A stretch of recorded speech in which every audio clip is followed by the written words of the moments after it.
So please welcome Christine Patton, lovingly known as the goddess of wellness and the longevity general. I love Yes. the name, yes. Oh, Christine is Harvard-trained lifestyle medicine expert, award-winning wellness entrepreneur, and fierce advocate for holistic healing. With 35 plus years in the wellness space, from juicing to biohacking, she has helped countless people reclaim their vitality.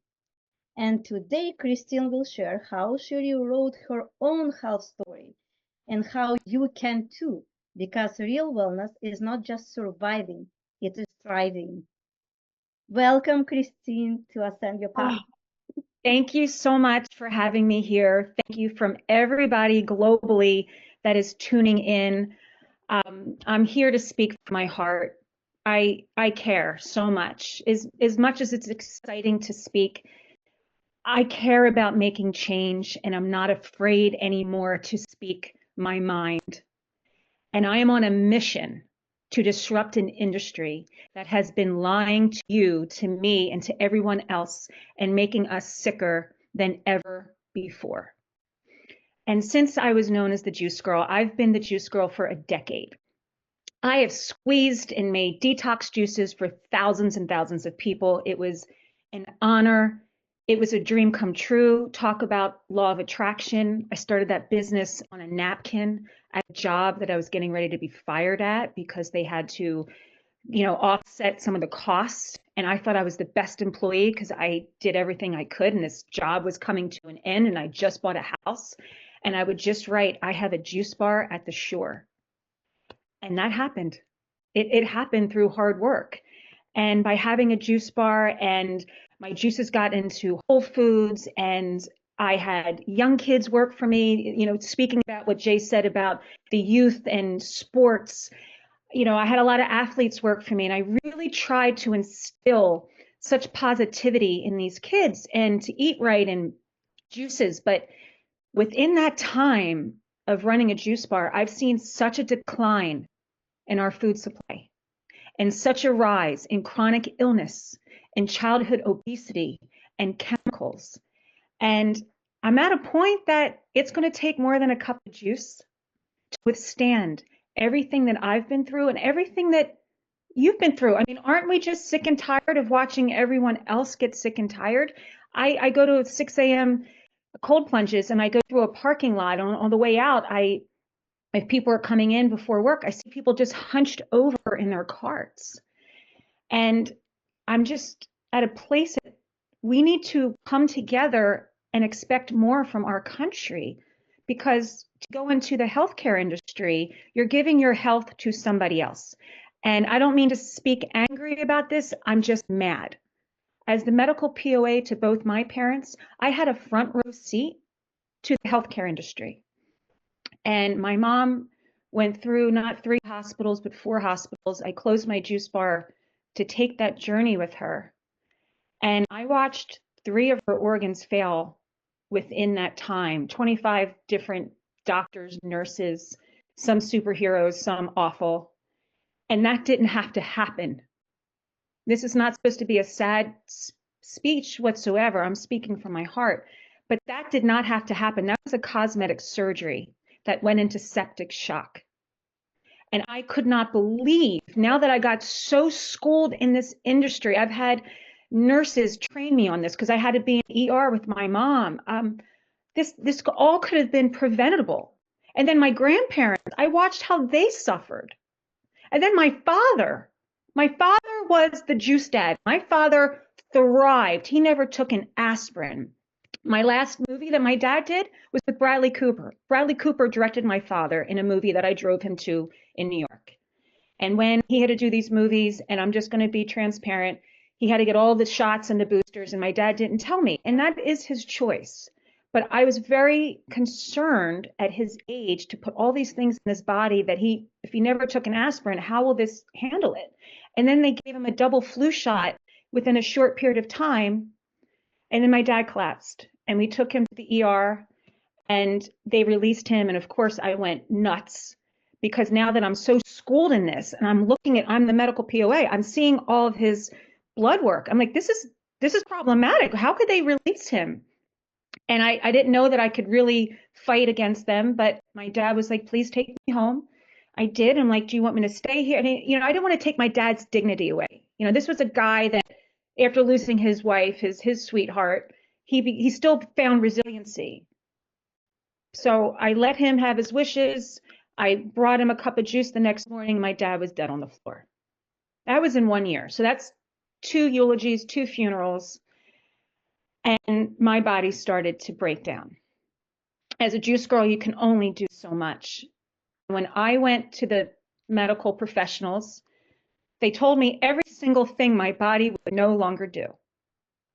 They told me I was not going to run again, and I was not a runner.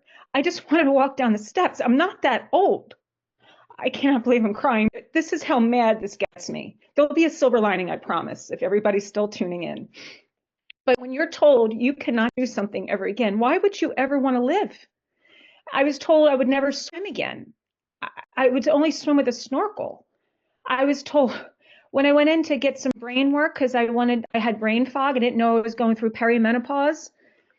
They gave me a remedial test a fourth grader would take to tell time. I just was shocked. When I went to talk to my hormones, I was told I would never wear a bikini again. I didn't ask what swimsuit I would wear. I wanted to know about bioidentical hormones. I didn't need that or to ask the last time I was sexually active, because if I'm not, well, I'm going to lose that too. I was so deflated and so angry. And then my body would just not work. And I was having a hard time losing weight. My hair was getting thinner. My emotions were dysregulated. And I got to a point. I'm either going to live, and for the first time in my life, I'm going to live unapologetically.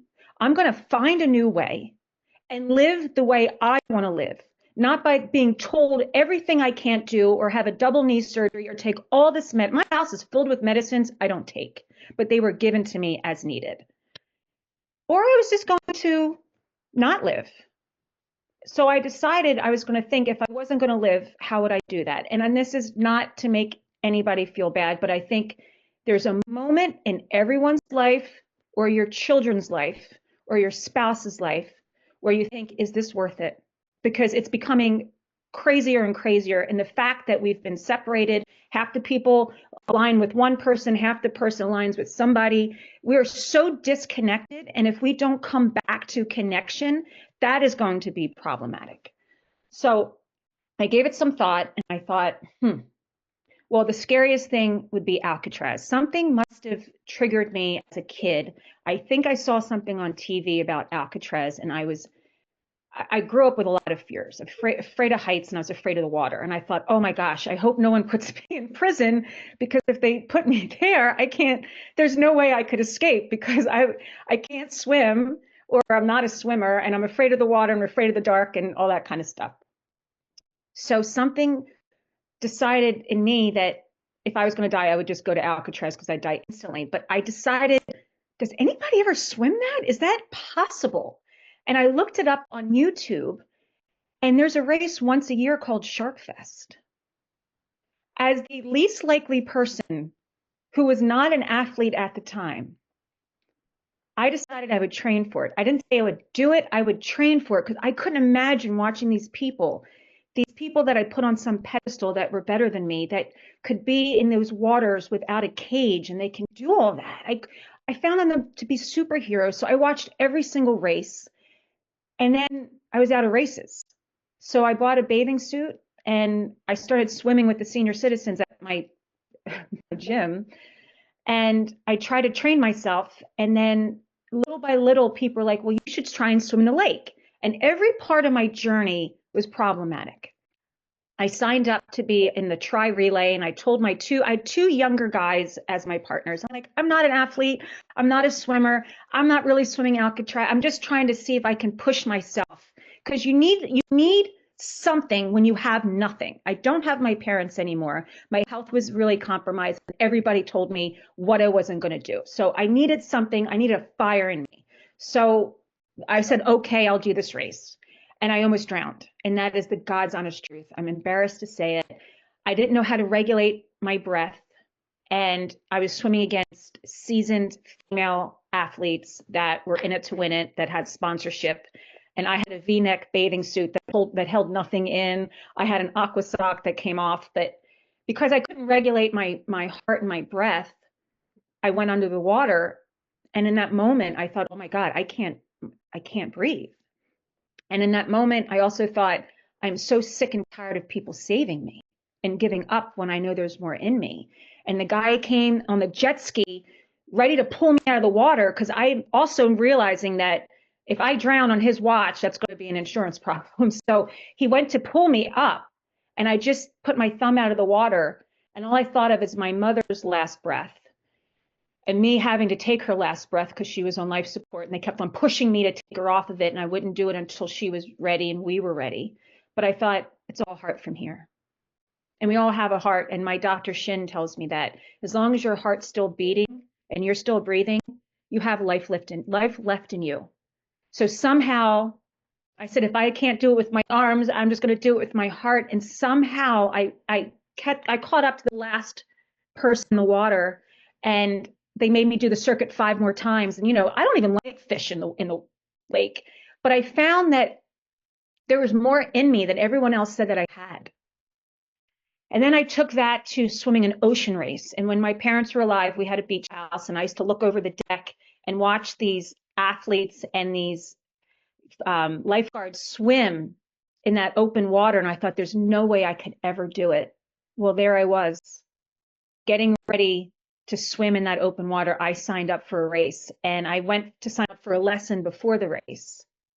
And the guy said to me, what makes you think you could do that? Because I'm stuck at the break. I've never been past the break. I've never been past it. I've been too afraid. And the guy put me down, and I realized then again, I got more in me. When somebody tells me what I can't do, who are you to tell me what I can't do? Guess what? Maybe I don't look like I can do it, but we all have something in us that can get us past that fear. And I said, either you're going to train me or you're not, but you're not going to tell me what I'm not doing. I showed up. Either teach me or don't.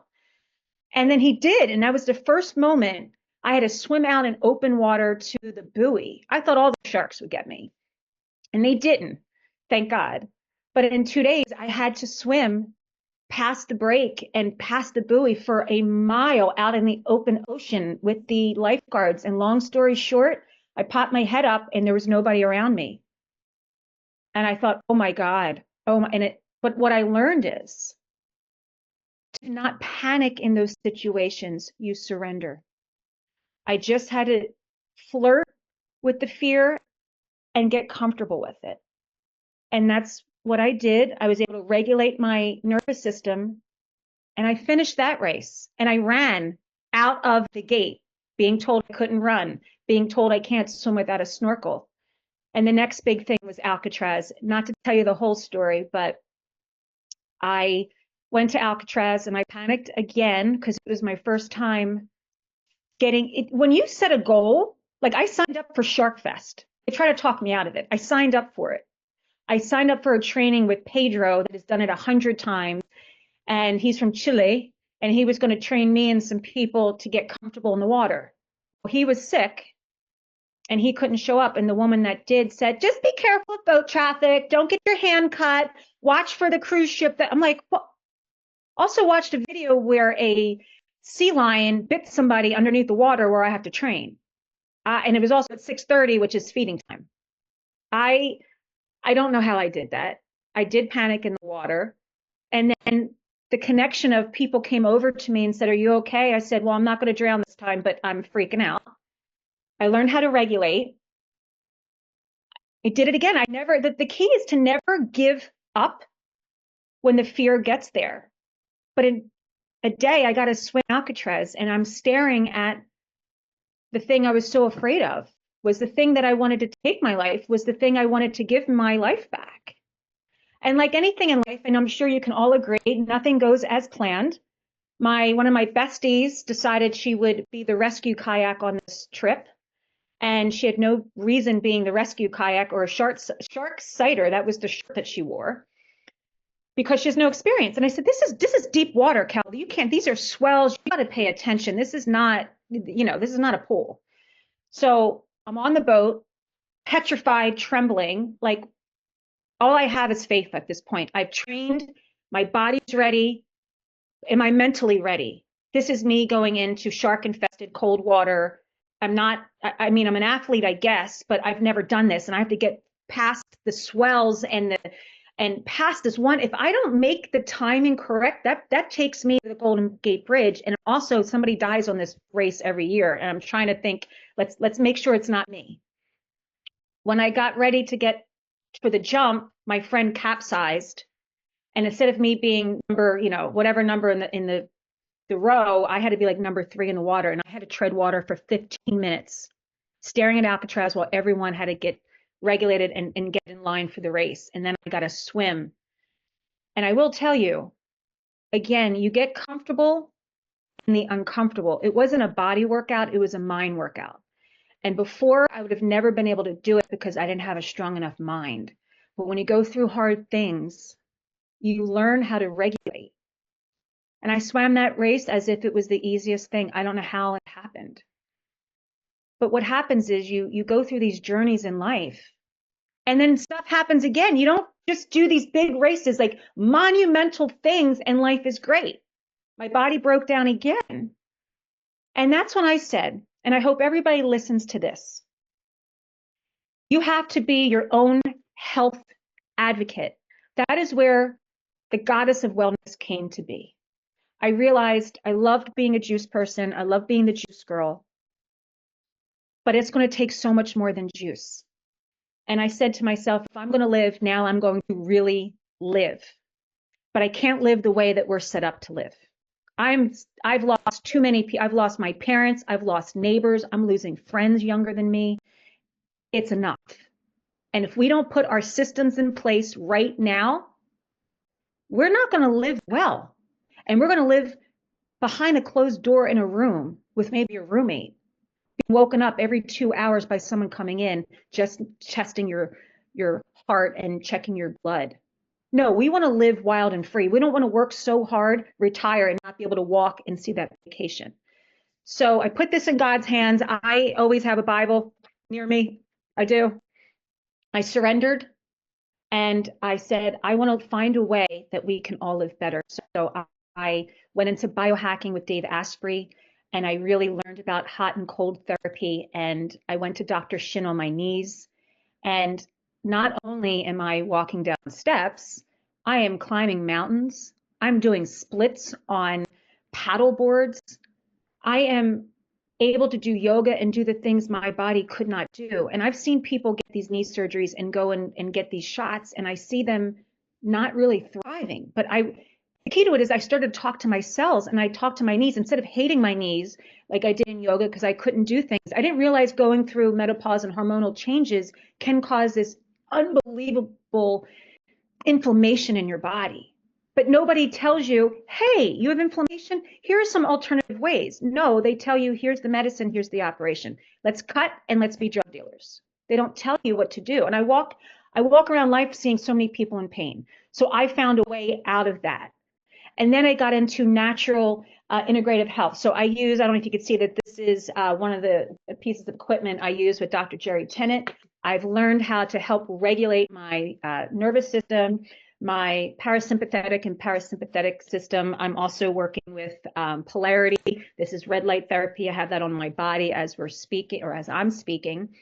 And I got to go into these health conferences with these health advocates and these amazing alternative doctors and learn about gum health and your teeth, and that those teeth are all aligned to your meridians in your organs. Every time I went to mainstream dentistry, they want to pull my teeth. It's not just a teeth cleaning. They don't make money on that. No, it's a crown. It's a this. And then we're going to have to extract it. That's where the money is. And every time they do that, that can cause an illness in the body. So I learned about that. And then I went to Harvard University and I learned lifestyle medicine, which was a godsend. But what I also learned is that physicians, because it was a class with all physicians, mostly, and me, that they're not allowed to spend time with you the way they did before. They're not allowed. They'll lose their license if they don't go according to the plan. And the medical industry is being funded by the same industry that's making us sick.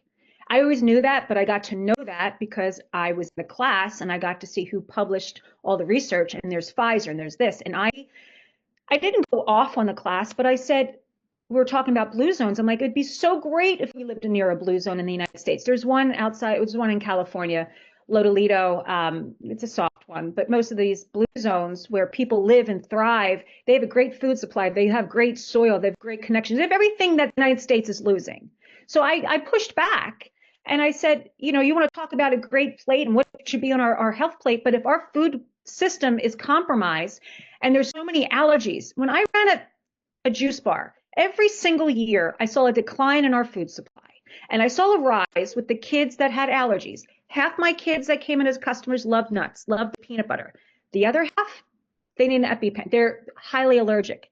That's a problem. No one's really fixing it. We're just band-aiding it. And I feel bad for every single parent that has to go through it. I feel bad for every single kid that has to go through it. I really do, because my generation didn't have to. And just picking up where I left off, I got more into naturopath. You know, the clothing that we wear has chemicals in it. You know, we forget that we can be our own healer, and we can. And let me tell you, let me scream to anyone who's listening, we can heal ourselves.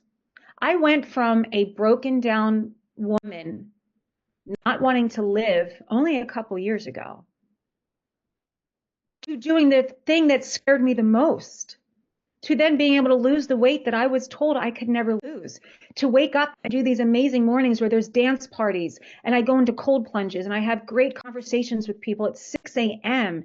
and do meditation and start my day. And now I'm on a crusade of how we can live well and wild together and put together a program that's an easy strategy to have another way, as opposed to go to 5 different doctors, because that's another thing. You go to the doctor, you go to the specialist, that has to be approved. Insurance didn't cover that. Thank God we have that, but we need to take our health back. And I hope this resonated with every single one of you. You are all so important. It is not fair that you should live this amazing, beautiful life compromised, not feeling good. It's good to love on people and love hard. I love on people hard now. It's when you lose a lot of people that are so sacred to you, you're not afraid to love people. You're not afraid to do hard things. I'm more afraid of not living each moment than I'm afraid of it. So I want you to know, don't live comfortable. There's no greatness in living comfortably. That's declining. Live wild, live free, and I hope you crush every single thing that you've been afraid of. Thank you for having me. My name is Christine Patton. I am the goddess of wellness and a longevity general, because my name is Patton, and I will lead people to greatness.